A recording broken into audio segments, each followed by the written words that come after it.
Hello, hello, and welcome back to the Business First Creatives podcast. Today, I am interviewing Erin Alilla, the most fabulous host of the Talk Copy to Me podcast. Erin, good morning. Welcome to my podcast. Good morning. Thank you for having me here. I'm thrilled to be here because I love to listen to your show. I love to listen to your voice, like just in general. I mean, sometimes when I'm in the car and I don't know what to listen to, I just run to your podcast and just pick a random ass episode.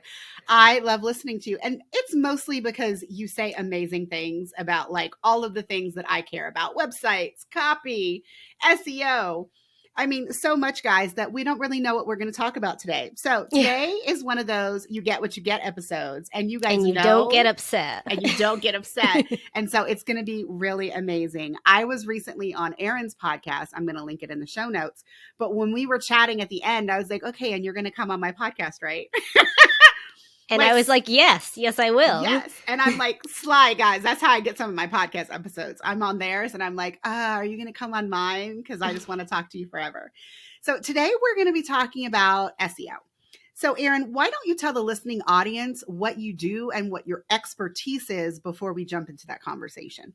Yeah, thank you. So my expertise is really like the intersection of SEO and writing in general. So whether that's the website copy that you write on like the main pages of your website, or it's blog content, case studies, podcast show notes, using this show as an example, the words that we write in those cases, right?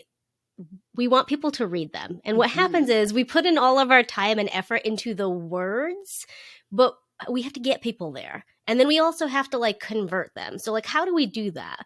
And it's really when you use SEO best practices and like conversion driven marketing techniques to kind of like marry them together. Because you know, I understand, like I've done content creation, whether it's in writing, audio, video, for well over a decade now, actually probably 2 decades if we can consider writing. And it's a lot of work. So it's like, why are we putting in so much effort just to keep our fingers crossed and hope that something good comes from it? You know, I feel like there needs to be a drinking game on this podcast, guys. You guys know the word hope is like, I get a little upset about hopeful marketing. You know what I mean? Like I hear it so much, and I don't want to nag on photographers because, you know, I love photographers. I am a photographer, but I feel like we do a lot of hopeful marketing. Like we throw our pictures on social media and we're like, oh, they're just going to hire me. And that's not what happens. And so sometimes I feel like, and I'm not a copywriter, guys, you know, I just play one on the internet when it comes to my own stuff. But I feel like a lot of the time I'm constantly having to convince photographers, no, you actually have to write words. Your images are not enough to let Google know that they should send people your way. And then, of course, I get that, yeah, Coley, but like my Instagram is great. Okay, but you don't own Instagram. And so if Mark Zuckerberg decides to take away your access tomorrow, what will you do? Yeah. No, and while people definitely love to consume content on Instagram, what still happens, and obviously photographers are a wide range of things, but let's just take the wedding industry as a quick example. There's a lot of people, a lot of vendors that brides and grooms need to hire, and they go to Google and they search in vendor type. So they search in DJ, they search in photographer. They're not going to Instagram only. Now, granted, the SEO on Instagram has definitely improved. People are using it in a search platform, but they're not using it in a conversion-based platform at this point. So they're not going on to Instagram to try to get a list of photographers to look at and then contact. They're doing that from Google still. So if you don't have a website, or if Google can't direct people to your website, you're missing out, right? Like nobody's going to like remarkably find themselves on your Instagram like by like a wiggle of the nose and like a poof of magic. Like they're maybe if they know someone who you've been a photographer for. Here's the thing, Coley. I am jealous of photographers when it comes to websites. So because of that, I love to pick on them. And I've worked with many photographers, but the key of what you said is very important.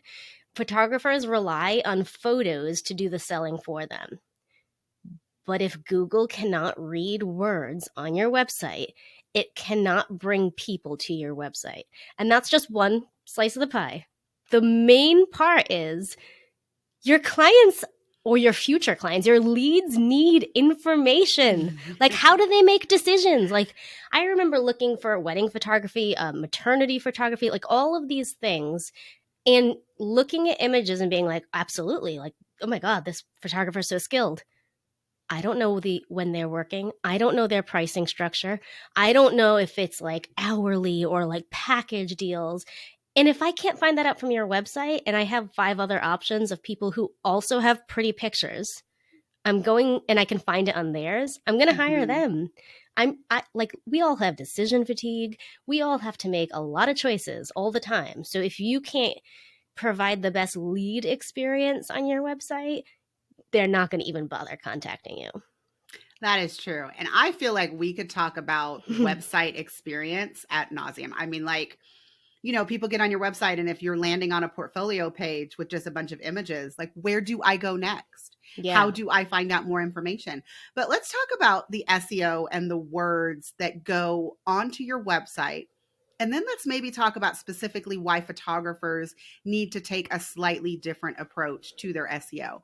So if I have a website, which I've never considered SEO, Erin, which that's totally not true for me, guys. That's not me. But if it is someone in the listening audience, what should they do first if they're like, okay, this Erin person sounds really awesome. She tells me that I should pay attention to this. What's the first thing that they should do on their website as, like, I don't want to say the biggest bang for your buck, but where should I start?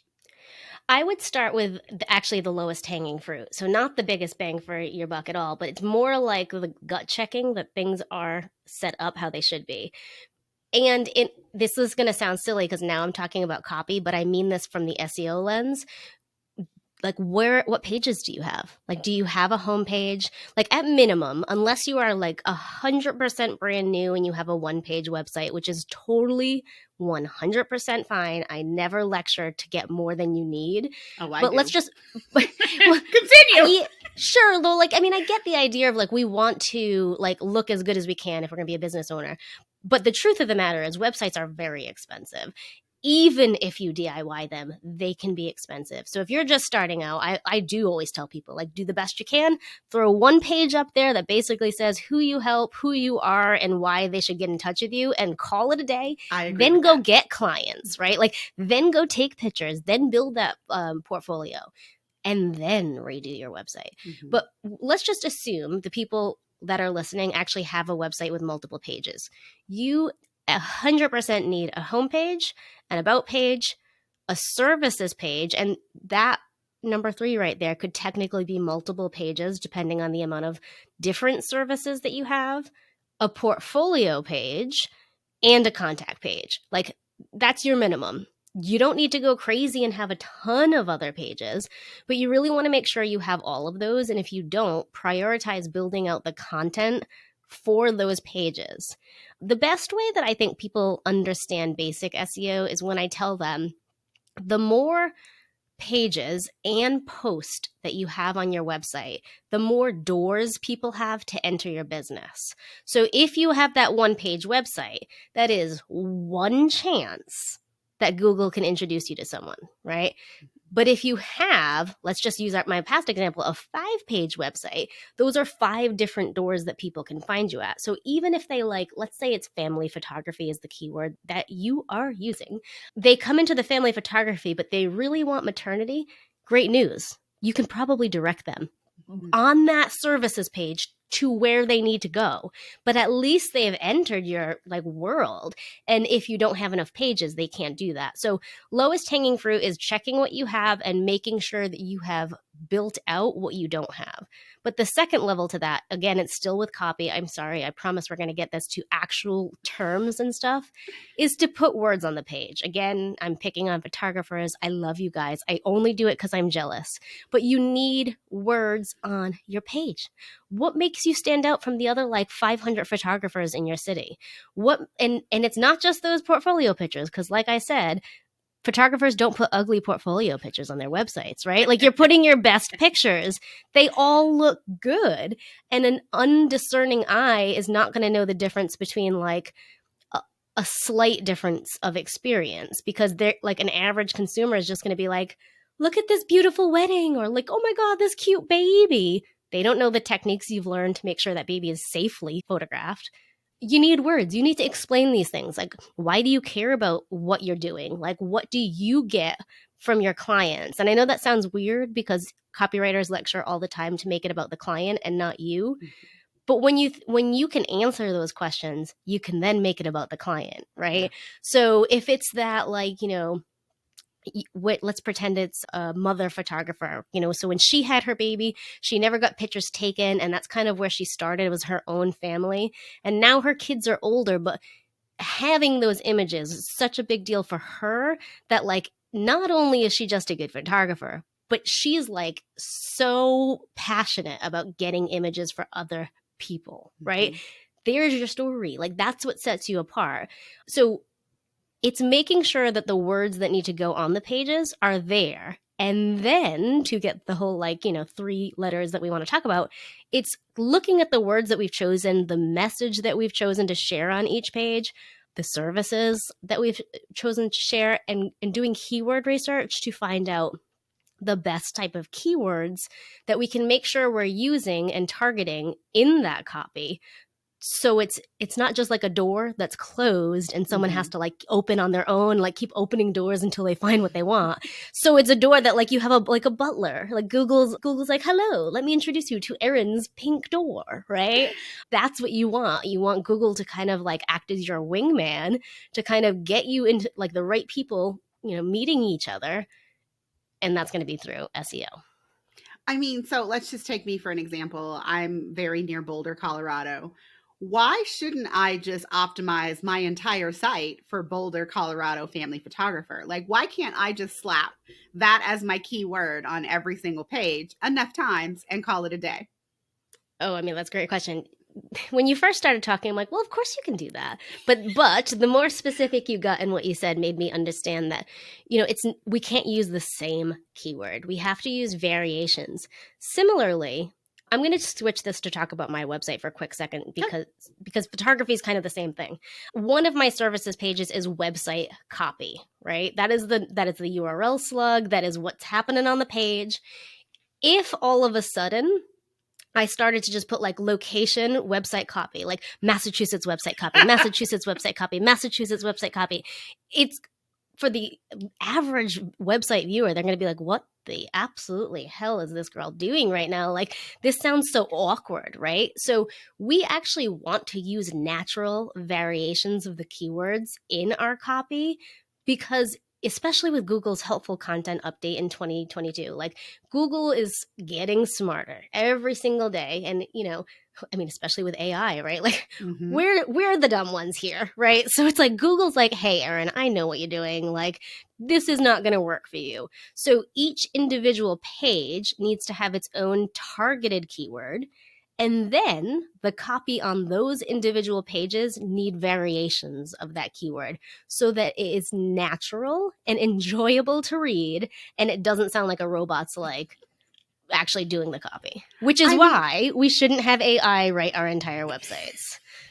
Ding, ding, ding, ding. Cut me off, Erin. That's exactly what I was going to say. I think right now I'm having fun looking at people's Instagram captions and looking when people are posting their websites for, like, copy help inside of Facebook groups. And I'm like, I can tell that was written by, like, Chat GPT. Like, like, you're going to add something, you're going to add some personality to that, right?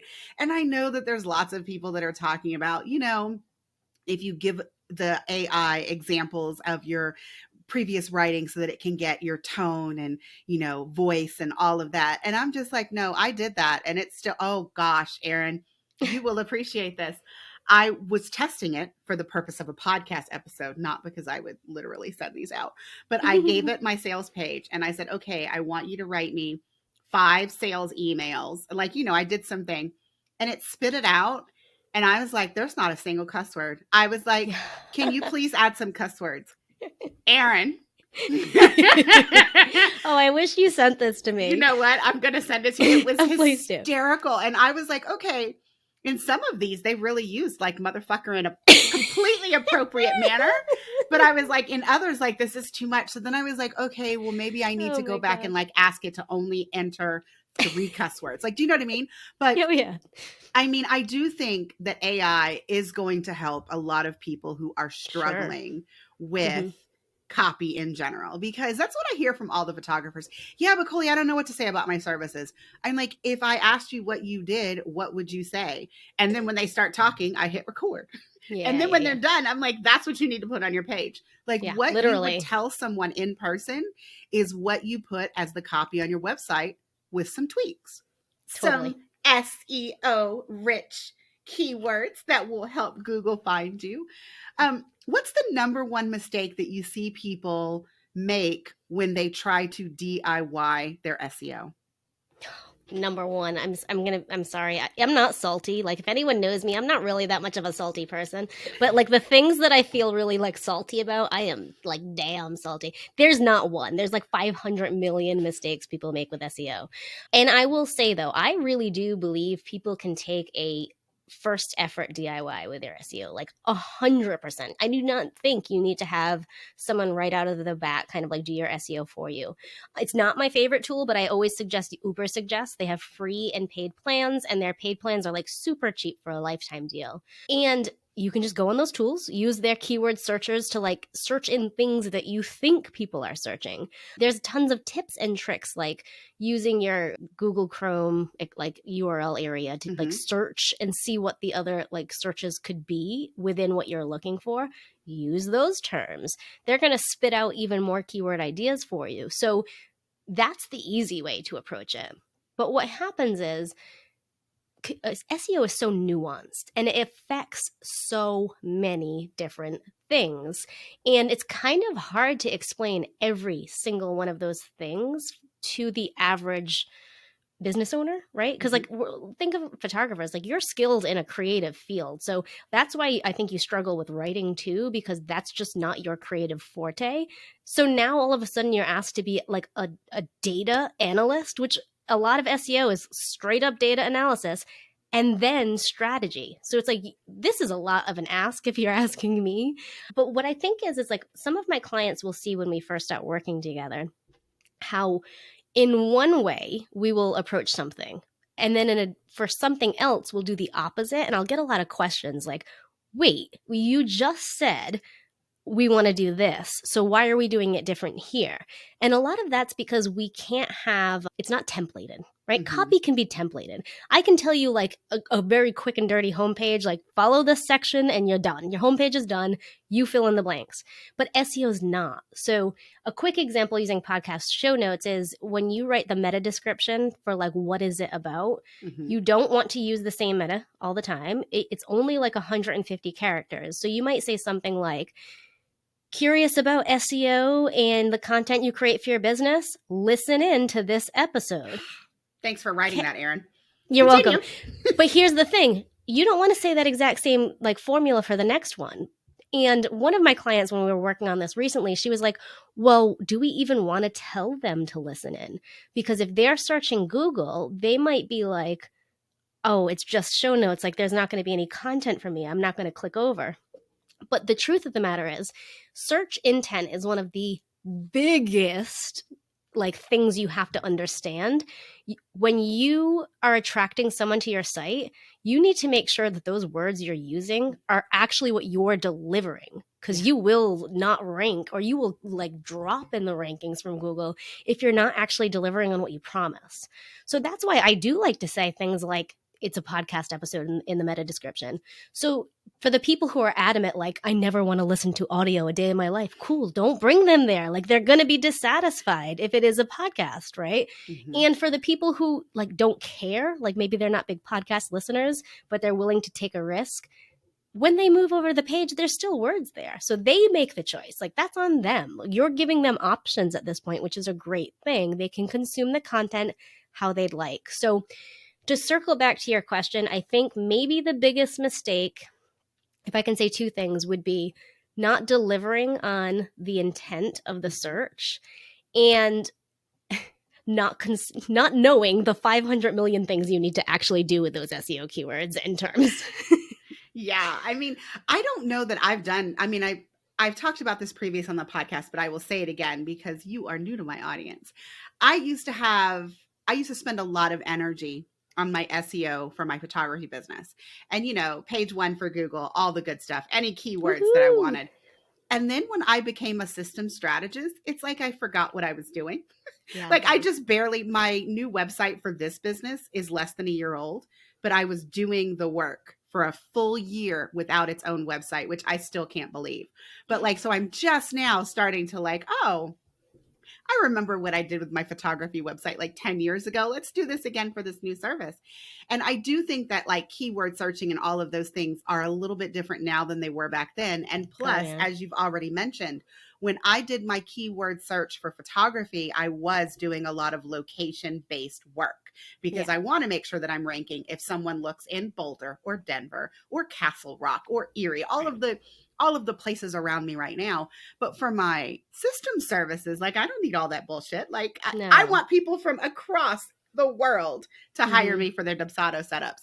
So it is a very different thing for me to think about what keywords I need to enrich my SEO now than I did, even though, I mean, the decade things, a lot of things changed, but also they are like two completely different types of businesses that do require a completely different type of SEO strategy. Yeah, and I think in some ways photographers are luckier here, right? Because if you are serving a local client base, I'm not going to remember all of the locations you just said, but think about how many opportunities that is for SEO, right? So it's like your about page, it could be like, I think you said Erie. Was Erie one of the ones? So it could be like Erie photographer. Your homepage could be like Denver photographer, right? So it's like you're still getting that location base. Obviously, you want to make sure you're talking about like the Erie location, but then the other way to approach it, not necessarily my favorite, but it's not bad, is especially local SEO. You want to write out like local areas on things like your footer. So like proudly serving the Denver area, including and all of those names, right? I used to have that on mine. Yes. Yeah, right. So, and I mean, like, I don't have that opportunity. Like, I'm going to be completely honest with you. Like, I don't really want to meet with anyone I mean, I'd love a Massachusetts client, but I don't want to like meet in person for things. That's not the business I built. So local SEO doesn't do me much. What I will tell people though, when it comes to like global businesses, is it is a decent idea to use a local keyword for your contact page, because Google My Business kind of runs the whole like near me option when it comes to searching.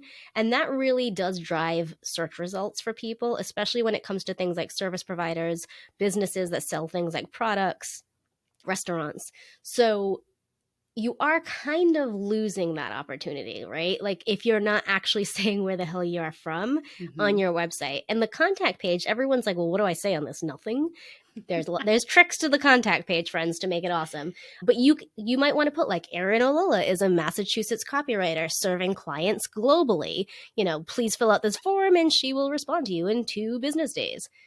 Here's my little trick. This is one of my new favorite things. Include a frequently asked question on your contact page. Even if it's nested, meaning like you have to click on each question to get the answer. Google still reads that content, like as it reads the rest of the copy on your webpage. It didn't previously. I mean, a long time ago it didn't. And then when it did start, it didn't even claim that it was doing it. People like in the SEO world will be like, did you read nested comments? And Google would be like, I'm not really sure about that, until they were like, okay, fine, we read the nested comments. But think about how many keywords you can get into a frequently asked question. Yes. Photographer example. What are the locations that you work with your photography clients? Our photography clients come from, and you name those areas, right? Like we provide Denver photography, whatever the other place. My brain's not working for your locations at all, right? But you can just keep using those keywords naturally because you are explaining those locations. Now, service or product-based businesses that are global and not local specific can also have that same benefit. So even if in like the header of the page you mentioned again, like Massachusetts copywriter, down below in the frequently asked questions, maybe the question is like, do you only work with clients in Massachusetts? And I can say, I may be a Massachusetts copywriter, but no, in fact, I've only had one Massachusetts client in the past 7 years of my business, and they lived on the opposite side of the state. I usually work with clients from all over. I can manage time zones, all those things, right? So frequently asked questions for days on your contact page because there's nothing else to say on a contact page. And so I will recommend that if you're not a local based business, it's a way to kind of sneak that localness in without making a big deal of it. I mean, I was listening to you say all that and I was like, I don't even care about putting the location in that frequently asked question. Like, I'm a big fan. I constantly tell people you need frequently asked questions on your proposals, like on your quotes. And I tell them that because you don't want to make the offer and have someone think of a question that you haven't answered. And so as much as you can, like, figure out how to answer those on your proposal, but that is bloody brilliant to put it on your contact page. Because, like, okay, for example, one of the most frequently searched questions in relation to newborn photography is, when should I schedule my newborn photography session? Like, that has nothing to do with the location, but it is a question that I tell a lot of my coaching students, you should have a blog post that answers that. You should have a blog post that answers that because, number one, it's what your clients are going to ask you. And then you can send them to this blog post that gives them all of these beautiful images where they can see the baby at a week or 6 weeks or 2 months or whatever it is that your span is. But if you ask that question on your contact page, Google is going to think that you're very authoritative because you've answered the question. Yes. That everybody seems to be Googling. Erin, and then you move up to those searchlight boxes. Like, we search and there's commonly asked questions. Those are some types of the boxes. And there's other ones that the number one response is like, I actually make that for one of the website terms on my site multiple times, but it's like, what is a copywriting coach? Here's the trick, friends. Okay. Google is going to pick what it wants to pick no matter what you actually say. So my response to that, like my answer to what a copywriting coach is, I'm like, Google, that doesn't even make sense. Like, the answer doesn't make sense. You have to click over and then you can understand what the heck I do. But if you ask actual questions on your website, specifically content, and you immediately follow it with like an answer that's like a definition, that's what Google wants. Mm-hmm. So it will absolutely put you in that spotlight.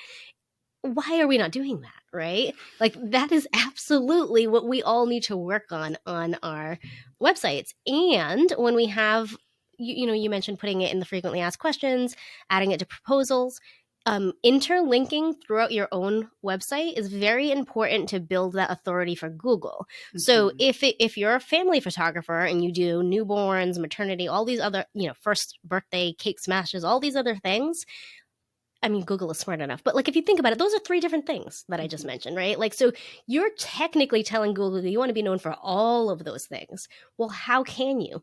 You use the pages and you link them together by having like a hyperlink on one page that sends them to the next page. The reason why I'm always promoting blogs so much is not only because it gives us a chance to really explain things and show our expertise in ways that we can't on our website pages. Because those pages, friends, they're not a diary. They're not your memoirs. Like, they are literally just there to present information in regard to making a sale. But your blog post, like, write your memoir if you want. Like, this is your storytelling chance. Like, get on that stage, grab that mic, share your information.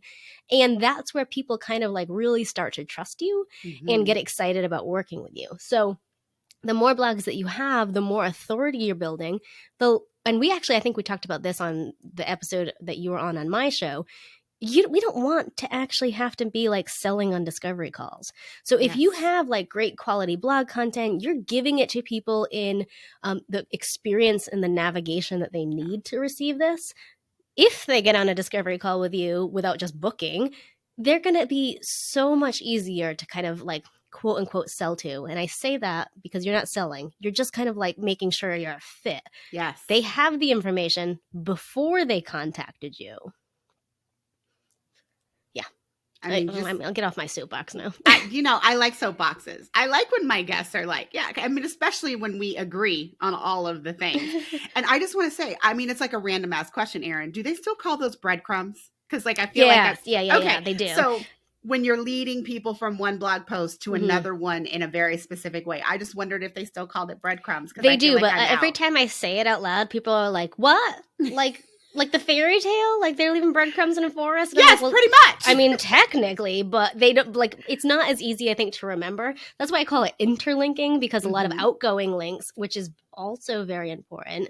With Google's content update in 2022, they actually want to make sure part of the, I don't know if you've heard the acronym, it's EEAT for like what they're looking for. I'm obviously going to mentally blank on what all of those stand for. But A is for authoritative. And the way that they're seeing that you are authoritative is actually by you sharing links out to other sites. So like when you pull in a stat, it's a stat, like a marketing stat, and you like link out to HubSpot, which is a great website with quality content. Mm-hmm. They're giving you that check mark there. You're not linking out to like JoJo's Marketing 101 website, right? Like, so it's you're building that trust by linking to other sites with high domain authority. If you're doing anything like the coaching field or the health field, and you link out to like psych journals or physical health scientific journals, you're building your authority because Google knows you're giving trustworthy information to their audience. Mm-hmm. They're going to pick you to share over someone who's not linking out. So the breadcrumbs you share in your own site, as well as the links that you share out of your site, are becoming very important in 2023. So let me ask you a question, because I can't remember who it was that said this to me, and I just kind of rolled my eyes and like walked on. But someone said recently that like doing your SEO using the Yoast plugin is not as effective as it used to be. And I'm like, I live and die by Yoast. I mean, I literally made a video one time for my coaching students where I was sitting there and I was basically typing my title, I was typing my body, and the minute that I got 2 greens, I just stopped. And they're like, why did you stop? I said, I got my 2 greens. I said, don't get me wrong, I should probably finish my sentence. I was like, but literally, guys, this is how I make my blog content. Like, I think about what I want to say. I think about my keywords, but I am just going until Yoast tells me that I have done enough. And then I stop. And some of the things that you've mentioned are part of like the Yoast checklist. Like, do you have internal links? Do you have outbound links? What is the keyword that you want to rank for on this page? Have you used that keyword before? Which I think a lot of people are like, oh, but that's like my keyword. And they ignore it. And I'm like, no, guys, if you're using that same keyword on 5 pages, Google does not know which of those 5 pages is most important for the person who's Googling to see. Mm-hmm. And so if they can't make that decision, I mean, maybe they don't show any of your pages. Maybe they don't. Yeah. So is Yoast on its way out? I feel like that's one of the benefits of having a WordPress blog instead of Squarespace. I always feel sorry for the Squarespace users because they don't have Yoast. So silly, but when I moved from a PC to a Mac like 500 years ago, I asked all my Mac user friends, like, why do you love it? And they're like, I just do. It's the best. And that's really the whole WordPress versus any other site like platform. WordPress is the best. Like, you can be on those other sites. We will not shame you, but the cool kids use WordPress. So to answer your question, it's a tricky answer. You're going to be happy to know Yoast is not on the way out, but you might not be happy with the rest of my answer because technically Yoast does. Let's pretend we're talking about free Yoast right now. Mm-hmm. Premium is slightly different, but to be completely honest with you, I never recommend people pay for the premium. It's not worth it. So that's why I'm like, let's just ignore that. Okay. So Yoast does 0 for you in regard to SEO. Like, absolutely 0, except for give you the tools to know that you're at least doing the right best practices. Oh, correct. Yes. Okay. Yeah. But you a lot of people for a minute, Erin. No. You scared me a lot of people don't know that though. A lot of people think that like if they use the Yoast plugin, Yoast is like tapping Google on the back and being like, "Oh, here's the keyword. Come check this out." I hear this probably 90% of the times where I'll tell people Yoast is just there as a tool for you to kind of like share the way on how to approach things, but it's not going to do anything for you. With the slight difference of it does help with meta descriptions because ideally you want to create your own meta description. And what Yoast does as a platform is it's putting in the like code on the page that you don't see like as the end user. Like, so it's actually titling it like the meta section, right? Back to what I said about the whole like spotlight page and copywriting coach. For the most part, Google will like take what you have as the meta description and use it, but they don't follow their own rules. They're like, oh no, Erin, I don't want to put that as my meta description. I'm going to put this random sentence you have on the page that makes like no sense. You're talking about like your love of banana bread, and that's going to be on your like website copy page. I'm not telling you, Google makes its own rules when it comes to these, but it does help in that case. It also helps in the case of making a sitemap if you don't know how to make your own sitemaps for your website. So using Google Search Console, you need to upload a sitemap. And then every time you make some major changes to your site, and major changes could be something as small as like writing a bunch of blog posts and then publishing them, not necessarily like a huge business change, you'll want to like remove your sitemap and put up a new one. And Yoast can create a sitemap for you completely on its own on the free plan. Mm-hmm. So that's helpful in those two things. As for the reds and the greens, I tell people not to look at that. If it helps you, cool. And here's the thing, guys. I love to compete against myself. So if you open my WordPress dashboard right now, I will tell you I have 5 oranges or yellows going on for my SEO. I know that because I'm competing against myself to get the green. Mm-hmm. So I get where you're coming from. But what it is it's just a tool. So think of like AI and how we talk about like we have to ignore this or we have to ignore that. Like it is looking at the amount of words you have on the page and then doing formulas to say, okay, well, this is a 2,000 word blog post, and here is a 5-word long tail keyword. We want to make sure this is said X number of times. Mm-hmm. But I can't tell you how many random things I've seen in there where they're like, you need to use this 36 more times. No. Do you remember what we talked about before about using variations? Mm-hmm. This is where Yoast isn't super helpful because Yoast is looking for the exact string of words in the exact order that you've given it to them. So especially for long tail keywords, like one of the episodes I did on my show was Rachel Cook talking about how she created like, I don't know if it was like 60 TikTok videos, but pre-recorded in a video shoot. So the long tail keyword of that show notes was how to become a TikTok content creator or something along like that. Well, I'm not going to say that, like, especially with a question kind of. Like, I'm not going to say it over and over and over again. You don't it's ridiculous. Say it over and over. Oh, come on, like, Erin. are you wondering how to become a TikTok content creator? Like if your friends ask, are you wondering if you want to be a TikTok content creator? Like it sounds ridiculous. And that's where variation is super helpful. So variation on that could be like something tiny, like creating content for TikTok content, XYZ. We don't need to talk about that forever. But as an example, you can take a longer tail keyword, which is great because you want that niche audience, and break it down with variation. And Yoast is not going to recognize any of that hard work that you're doing, which is better because it sounds more natural. So as much as I get the thrill of having as many greens as you can have, I always tell people like, look at it and decide like yourself how you're going to move forward.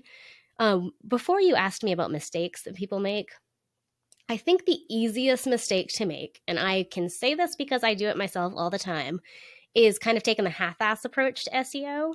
Because let's imagine you're writing a blog post, you have that like WordPress backend up. You have a title, you have your introduction, some headings, a call to action, you fill out that Yoast area with like the SEO title, meta description, and the keyword that you want to target. But you're not thinking of all the other things you need to do. Like every image that you upload should have an alt text.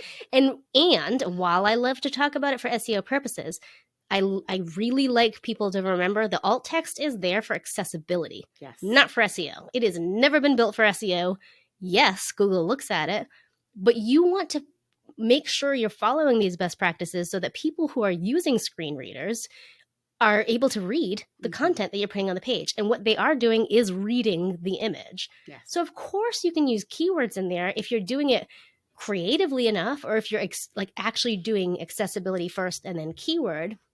But that's one. The other thing is titles of the images. Like people upload images to their websites all the time that it's like, especially photographers, you guys, like it's like XYZ, WNYB, capital X, and 44, 500, dash 99. Coley James Photography, meet James, number 1. No, I shouldn't be doing that, Erin? Okay. No, that's actually not that bad. You're at least having your brand name as your keyword, But right? then it's not good when all of the images have It's like my brand. -1, -2, -3. Yes. So we can definitely use those for SEO help. So we talk about like the mistake though. It's because people are lazy. Like nobody wants to make sure that they like look at that checklist for each and every single blog post, each and every single page. So I know for a fact those like random 5 or 6, non-green Yoast things that I have are because I never did my images on the page, are because what are the other errors I get sometimes? Alt text, image titles, all these little things, or sizing. Sizing is important. I'm not the biggest pro in any tech SEO. My real like strategic brain revolves around how it relates to content. But if your site doesn't load fast enough, people are not going to look at it. So you can use something like GTmetrix in order to like determine how viewers can see your website, meaning what images take forever to load, how long it does take forever to load. Google has Google Page Speed Insights, I think it is, which does the very same thing, and that is both on desktop and mobile. So sometimes it's as tiny as going into your pages, making sure they're actually mobily responsive, and that you're like decreasing the size of the image. So all of those images you're uploading, you can't have them be like 5, I don't know. You're the photographer. Like, what is it, megapixels? They shouldn't be 9 megabyte images. Megabytes, yeah. Thank you. Res. I will also say though, because every once in a while I have photographers that come to me with those metrics, and they're like, "Well, Coley, like, how can I make my website load faster?" And sometimes they don't like my answer. My answer is you just get it as good as you can, and then you have to bless and release, because especially with us, like. All You're of so those picture speed, heavy. yes, we're so picture heavy. And a lot of those metrics were written for people more like you, who are going to have a better balance of images and copy on your website. But when it comes to that's why photographers need copy though. Like, I mean, yes, you are right, but that's right now, none of you guys have damn copy on your website. I have copy all over my website. You're a liar. One of my most recent photography clients, it's probably over a year now, but like the last client that I had, I did research in their local area for photographers.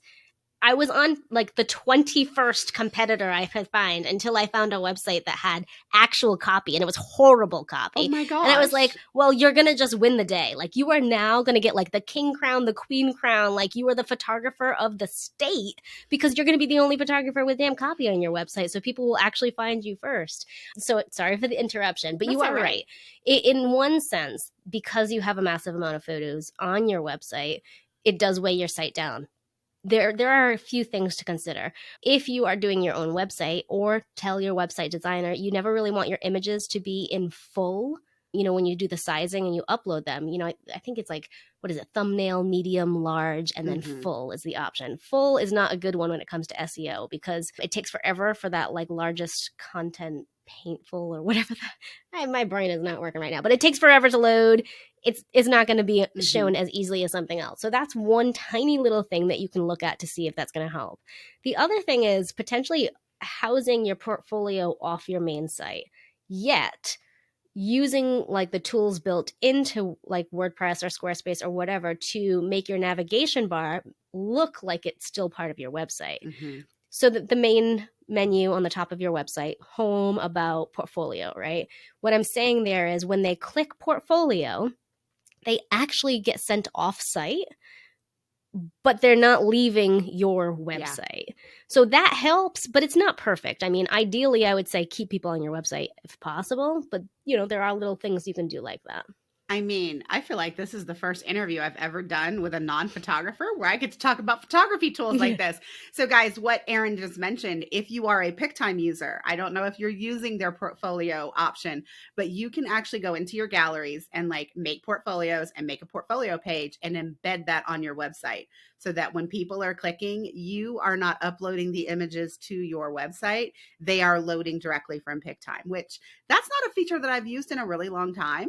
But initially I used it a lot because I wanted to show off more photos. Erin, I feel like I could talk to you forever. And I feel like I have gotten such good value out of this entire conversation thus far. And I have to make sure for my listening audience that I don't forget to ask you the one question that I asked everyone. So, hey, Erin, What's the biggest fuck up in your business? What Oh, did you God. learn from it? And how much did you grow? time? How much time do we have? I That's just why looked I'm at the cutting you off. the so that time I of can get the recording. answer. Yes. Okay, so the biggest fuck up that I've had in my business, one thing I'm very proud of myself is I can 100% always call myself out. And I'm working on 7 years of business this year in August. So I've been around for a while, guys. Seen a lot, done a lot. I have consistently held myself back, though, from what I didn't recognize at the time was fear and perfection. So, for example, I might want to launch a program and I have like this fabulous idea. I have a background in education, so I know how to build a course curriculum. Like, I am a great teacher. I know how to present material. But yet, I'm like, what's the title? Like, what do I say on the sales page? Everyone does this, I know. But for me, it was a real big problem, like doing client work first because it was easy to like, build, get the money, spend the money. But then my own business was kind of treated as like, the Cinderella, like, if I could, she'd get a little attention. But most of it, when I can really analyze truly what was happening, it's easy for all of us to say things like, oh, I don't have time for my business, or I have so much client work to do.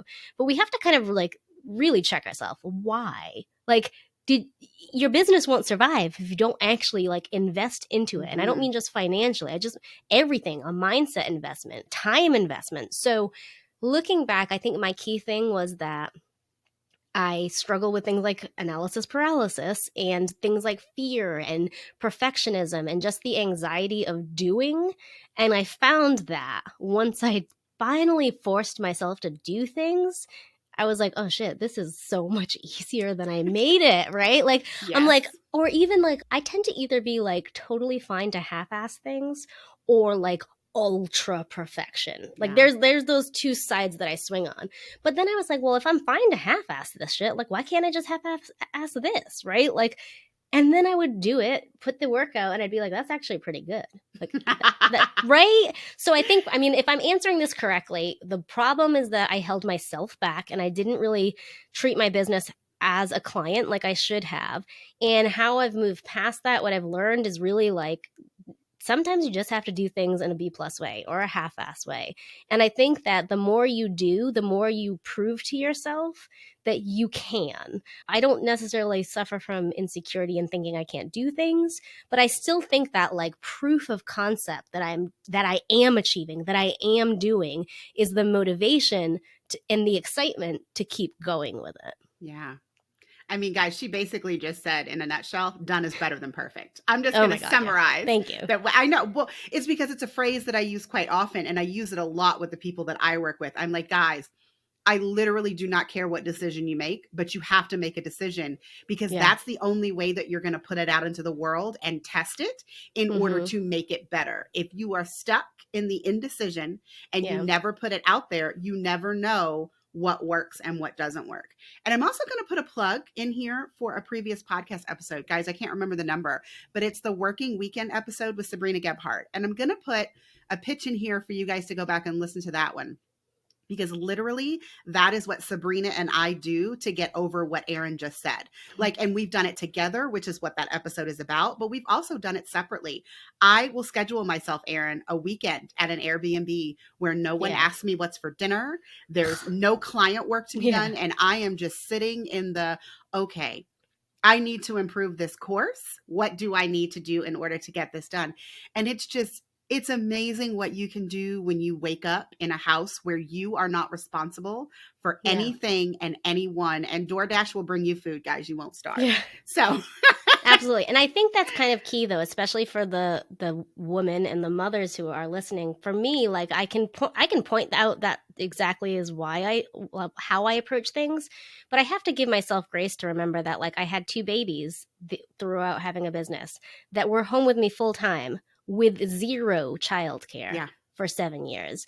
Meaning I have a husband and he is an excellent dad. No gender stereotypes here of him like half-assing it as a parent. Like he does a huge amount of the work here. Yeah, I'm still the primary parent. I'm the one that like kids want to cuddle with, that when they're sick, I have to be up all night every night. So I try to remind myself like, okay, the reason you were in this mindset or that you are struggling is you're learning how to run a business. You're learning how to pivot your business. And you have so many decisions and things that are on your brain, like that mental load. How could you possibly make any decisions, right? So I say that as kind of like a little bit of a boost if anyone's going through that, because in truth, we have to look at our bandwidth. I don't know how to do that, which makes me think that I could like have like 500 courses and 600 clients because I have that like excitement to do it. But I do have to check myself really to be like, well, what stage of life am I in? What stage of business am I in? And how much of me can I give to other people? So keep that in mind. And if it's giving yourself grace that now's not the season, then do that. And if you are out of the season, then, go all in and Go for it. Stop holding yourself back. Oh, that's it, Erin. Stop holding yourself back. I am going to cut you off because we could talk Mic forever. But guys, I mean, yeah. Erin, tell the listening audience where they can find you if they want to hear more of you, your amazing podcast, and about your website copy and SEO offers. Sure. Just come on over to my podcast. You're in a podcast player right now. So my podcast is called Talk Copy to Me. It is a marketing show that really talks about this, copywriting and SEO.